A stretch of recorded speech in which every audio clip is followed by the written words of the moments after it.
বিসমিল্লাহির রহমানির রহিম। আসসালামু আলাইকুম। আমি উর্মি রহমান ঢাকা থেকে বলছি।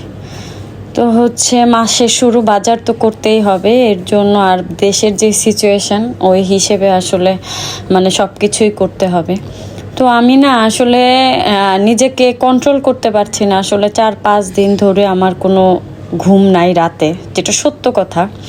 তো এই অবস্থাতে আমি একদম সিক হয়ে গেছি, ঘাড় ব্যথা, মাথা ব্যথা, যেহেতু ঘুম হয় না।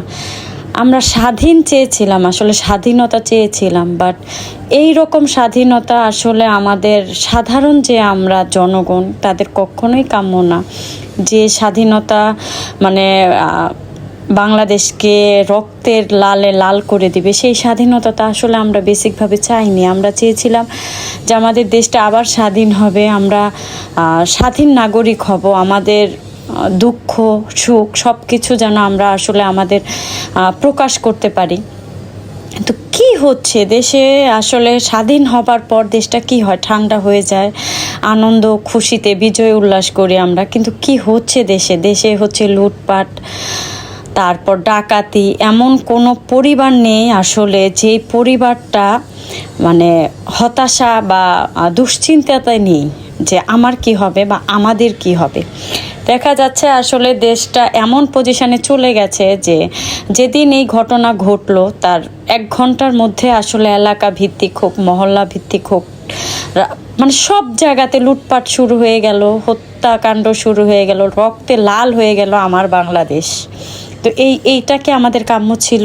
এটা আমাদের কাম্য ছিল না। আমরা তো চেয়েছিলাম আমাদের সন্তানদের অধিকার, আমরা চেয়েছিলাম আমাদের অধিকার, আমরা যেন সব কিছু আমরা যেন কথা বলতে পারি, যে কথাটা বলার মধ্যে আসলে অনেক বাধা বিঘ্ন ছিল, সেটা আমরা চেয়েছি যে আমরা যেন কথা বলতে পারি। এই স্বাধীনতাটা আমরা চেয়েছিলাম। তো আশা করি আসলে এই রক্ত মাখা দেশটা আবার সবুজ হয়ে উঠবে, আমাদের মনেও শান্তি হবে। খুব ইমোশনাল লাগে যে কিছু কথা আছে যেগুলো আসলে না বললেই না। আমরা এই স্বাধীন দেশ চাইনি, আমরা চেয়েছি আমাদের স্বাধীনতা। আশা করি এই স্বাধীনতাটা আমরা ফিরে পাবো।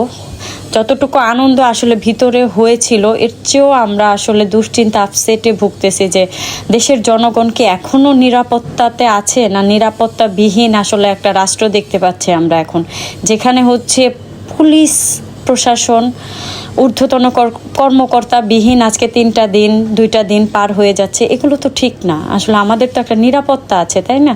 তো আশা করি আমাদের দেশের ছাত্র সমাজ যথেষ্ট ভূমিকা পালন করেছে, তাদের জন্যই হয়তো বা আমার সন্তানের অধিকার, আমার অধিকার আমরা ফিরে পাবো ইনশাআল্লাহ। তো আসলে ভিডিওর মাধ্যমে অনেক কিছু কথা বলে ফেলছি। তো মাসের শুরু, বাজার করতে হবে, এর মধ্যে দেশের সিচুয়েশন খুবই খারাপ। তো যা ঘরে ছিল আবার বেশ কিছু বাজার করে আনা হলো, মাছ মাংস থেকে শুরু করে সব কিছুই। তো এগুলো গুছিয়ে নিব। আসলে এখন ব্লগ করতে মোটেও ইচ্ছা করে না। মনে হয় দেশ যেদিন ভালো হবে, ভিতরে যেদিন শান্তি লাগবে, হয়তো বা সেদিন আপনাদের সাথে মন খুলে উল্লাস করব, আসলে মনের কথা শেয়ার করব সব কিছু। দ্রব্যমূল্যের দাম এত পরিমাণ বেড়েছে যে সাধারণ মানুষের আসলে হাত কপালে উঠে গেছে। তারপরও কি করা যাবে, খেতে তো আমাদের হবেই, তাই না? তো আশা করি এখন যে সরকার আসবে, সেই সরকার আমাদের এই কষ্টটা বুঝবে যে আসলে বাজার নিয়ন্ত্রণ করা সেটা আমাদের করতেই হবে, যেন সাধারণ জনগণ শান্তি পায়। আর এই কাজটা যে সরকার করবে, আমার মনে হয় দেশের জনগণ তাকেই সাপোর্ট করবে। আর দুর্নীতি বন্ধ হোক দেশ থেকে, হত্যাকাণ্ড বন্ধ হোক, সব কিছু বন্ধ হোক, এটাই হচ্ছে আমার চাওয়া। তো আসলে অনেকগুলো ছোট মাছ এনেছিলাম, বেশ কাটতে কষ্ট হয়েছে, কারণ এই কাজ কখনোই আমি করিনি, আমার মা করে দিত, তো বাধ্য হয়ে করতে হয়েছে। তো এখন এগুলো পরিষ্কার করে নিচ্ছি। আর কিছু শাকও এনেছি, যেদিন কাজ হয় আসলে সেদিন কাজটা অতিরিক্তই হয়ে যায়। তো এগুলো করতে কষ্ট, আবার শাক। এই ছিল আসলে ছোট্টখাটো আজকে একটা ব্লগ। এই ব্লগের মাধ্যমে আসলে আমার মনের কথাগুলো আপনাদের সাথে আমি শেয়ার করলাম। জানি না কেমন লেগেছে। যারা আসলেই আমাকে সাপোর্ট করেন, আমি জানি আমার কথাগুলো শুনবেন এবং তাদের কথার সাথে আমাদের কথা সবার কথা মিলে যাবে, অন্তরের যে কথাগুলো থাকে।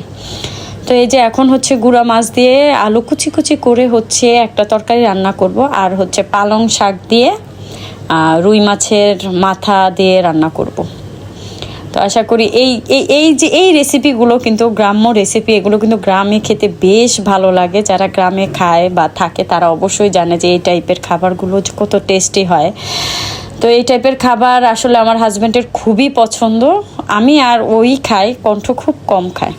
তো এই ছিল আমার আজকের ছোট্ট একটা ব্লগ। যারা আমার পাশে ছিলেন এতক্ষণ তাদেরকে জানাই অনেক ধন্যবাদ। বিদায় নেই এখানেই।